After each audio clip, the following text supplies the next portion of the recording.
See, what we have covered so far in this class is decision making under certainty. We went through the optimization models, so that includes the network and the problems that we did before, and also the project management CPM.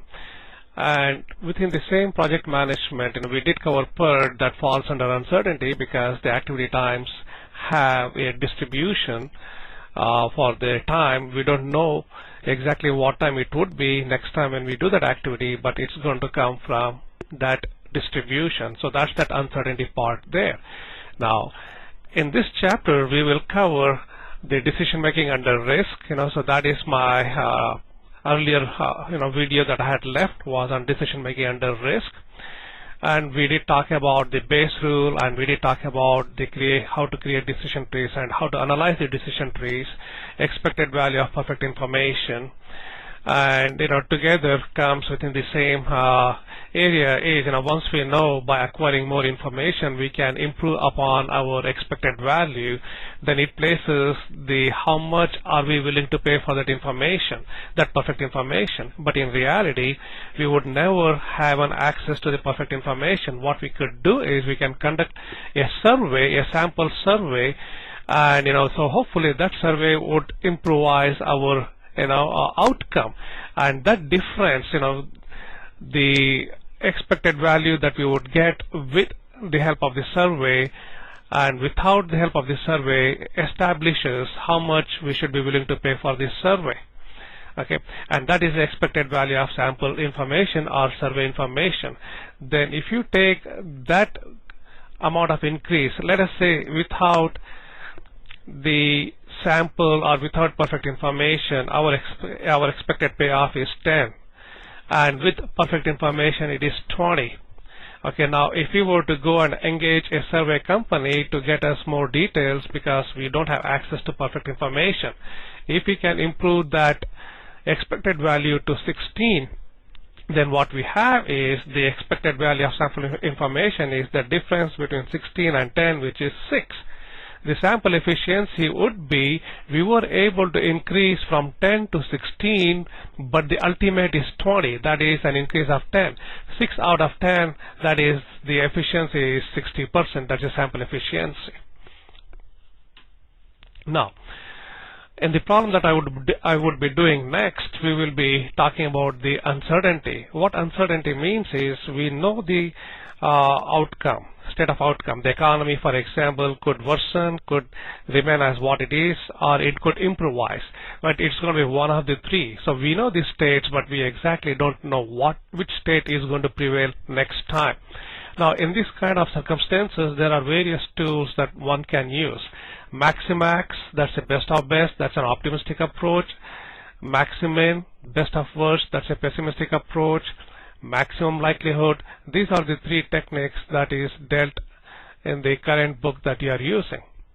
Okay, there are other methods also like average method, which is called the Laplace method, minimax regret, then Hurwitz criteria of realism. They all apply to the problems that I would be doing next.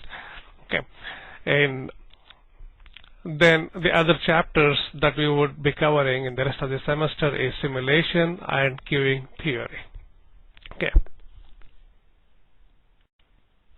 Now I'm doing problem 9.4. That's from your problem data set, and here, Warren Buffett, who is an investor, can invest in conservative investments or speculative or counter-cyclical based on the economic conditions. If it improves, then he makes $30 million.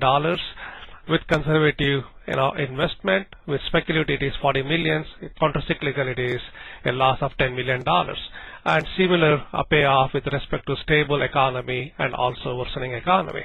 Now, Maximax is the best is to kind of think of that in terms of best of best. If it is profit, the highest number is best for us. If it is cost, then the lowest number is better for us. If it is the time, and again the lowest number is best for us. So I do not want to say always choose the maximum value. Look into the context and think of it as best of best. And this sort of an approach is a total optimistic approach. And here the decision maker thinks that the state of economy, is his or her friend and would always give the best to this person. Okay, so that is the max. In other words, with this one, what we do is we choose the maximum for each alternative, then copy and paste. So this is if he were to stick with conservative investments all the time, the long run average is, so he would basically make $30 million. Okay, if he sticks with, if he goes with speculative investment, then he makes $40 million. With counter-cyclical, he makes $15 million. But now, since the decision maker thinks that the state of nature is his best friend and always would change itself to give him or her the best benefit, now in this case, the decision is to go with $40 million. So that is the speculative investments. Okay, let us just automate our selection process. If this amount that we see is the maximum of that range, and let us fix their position, because I'm going to copy the command. Always when we go to the second, we are going to compare that number for the numbers within that list. So that's why I'm fixing their position to absolute reference. Then say it is, yes, this is my decision, otherwise just leave it blank. That's the command. Okay, clearly if 30 is not the best, now when we copy down the command, you will see that it's going to choose, yes, go with this investment. Okay, now in terms of the max-min, the person is just the opposite of the previous person. Here the person is totally pessimistic. The belief is whatever he or she chooses to do, the state of nature is the enemy and always orients itself to provide the maximum damage. Okay, so here the command is minimum of the outcomes. Copy them. Now here the person says the state of nature is my enemy and always inflicts the worst damage. Now at least it is in my hand to do better. So that is that maxi part of it is, this is the best of worst. Okay, worst is what we have gotten here. What is the best of worst? That is having the least pain. In other words, over here it is going to be -10. It's better to lose $10 million than $30 million. Command is very similar to what I had here. So what I'm going to do is I'm just going to copy this command, copy, paste. Now once I copy and paste, if I go and then do this thing, since I fixed the maximum, absolute reference for this is going to pick from there. Now you have to change that reference to this column is K. So instead of the G, go and then change that to K. K here. Okay, now as you could see, it is not K, I'm sorry, it should be J. And as soon as you make these changes, clearly see how the boxes basically light up. Okay, that is the case. Enter. Yes, that is what it is. -10 is the best of the lot here. So with pessimistic approach or max-min or best of worst, the decision is either to go with conservative or counter-cyclical. So Laplace is the average of all this. So here just take the average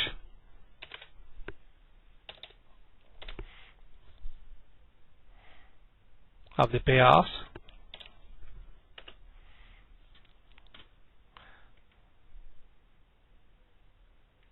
Copy them down, and similarly choose a command as what we did here to get the selection here.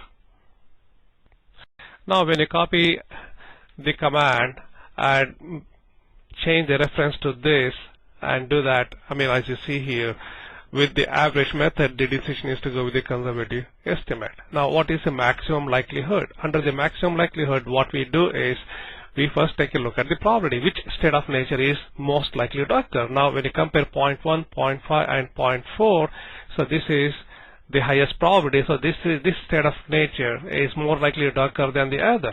Then what we do is, we go into this column and choose the one that has the highest, the best payoff, which is $10 million in this case.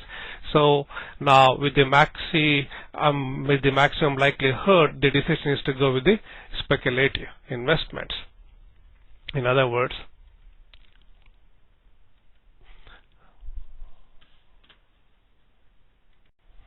so with the maximum likelihood, this is the best payoff, so the decision would be to go with the speculative investment. Now, the regret, minimax regret. Okay, what is the minimax regret? Regret is, suppose we had made a decision, and if our decision was to go with the speculative investment, and the state of economy happened to be improving, then we made $40 million. So if you look at it, that's the best that we could do. Okay, that's the best that we could do, and then we achieved that. On the other hand, let's say that you had invested in conservative, investments. So you did make $30 million in profit if the economy has improved, but there is always a regret that had you gone for speculative investment, you could have made 10 more. So that is, you regret for the other $10 million that you could have made. Okay, so that is that regret. Suppose if your decision was counter-cyclical, okay, not only you missed the opportunity of making $40 million, but you lost $10 million on top of that. So that total regret is going to be $50 million. So that's what that I have here.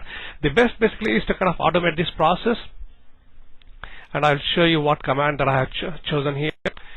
The command that I have chosen is in this range, that is C23 to E25. That is, I am considering all these 9 numbers. Okay, choose the maximum of this. Okay, in that case it's going to be 40. Now compare that to the number that I am looking at, that's the improving economy and conservative investment, that is this number. Okay, so take the difference between the maximum number and that number, so that happens to be the regret. That is 10. Now copy the command across, then fill it up, then copy it down to get that. And here, as before, we have basically gone with what is the worst regret. The worst regret is the maximum values of this. That's the worst regret. And here again, the worst regret is the maximum, because it's a pain. So what is the worst pain that you can experience? Here it's a 50, here it is 70, and here it is 50. So the best is to have the least regret, either to go with that or go with it. Okay. So now I have basically shown you how to kind of automate these two processes. You can automate those two processes. See, Hurwitz criteria of realism, I will not be doing a problem here. Hurwitz criteria of realism is alpha. Alpha is a constant whose value is between 0 and 1. So on a spectrum, if it is 0, that means you are not considering the best at all, you're just considering the worst case. So that means it becomes a pessimistic. Okay. And if it is 1, then you are considering all best and nothing of the worst. 1 minus 1 is 0. That is totally optimistic. So a value of alpha between 0 and 1 gives us where we are on the spectrum. Either we are totally pessimistic, totally optimistic, or we are more pessimistic than optimistic. Then in that case, the alpha value is going to be less than 0.5. Then if it is more than 0.5, then we are more towards optimistic than pessimistic. Then you choose for the given value of alpha for each alternative the best and the worst, and put it down there and choose the best of that. So that's the process. That's the Hurwitz criteria of realism. Now let me do the part D of the problem. This is based on the Bayes rule. Bayes criteria is, as I have done in my previous lecture. So you get the expected value, that's the long run average. If he were to stick with conservative estimate, regardless of how the economy performs over a long period of time. About 10% of the times he would have made $30 million.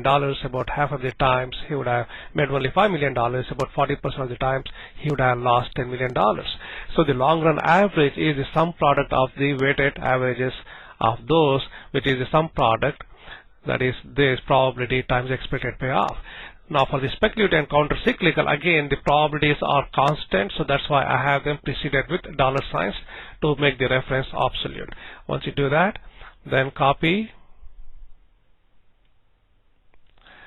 So based on this, the decision is to go with this one, counter-cyclical.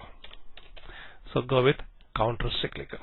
Now here is the expected loss, expected opportunity loss. So this is the same regret table that I have here. Again, opportunity loss is a regret, and that's why you see the same way. I mean, so these figures were calculated the same way. I mean, it's nothing but the same, but the only difference here is what we do is, just like the expected payoff, it is the expected opportunity loss, meaning that losing $10 million or agree for $10 million, $35 million, $50 million weighted by their probabilities is the nothing but expected opportunity loss. Copy them. That is, so this is the expected opportunity loss. So the best is to agree for the least. In that case, go with this decision, that is a counter-cyclical. Okay, counter-cyclical. So whether you use the expected monetary value base criteria or you use the expected opportunity loss, the result, the decision is going to be the same, counter-cyclical. Okay, and also what we do get is that this value that you see 35 is the value of perfect information. Expected value, expected value of perfect information is 35. That's what basically you would see. Okay.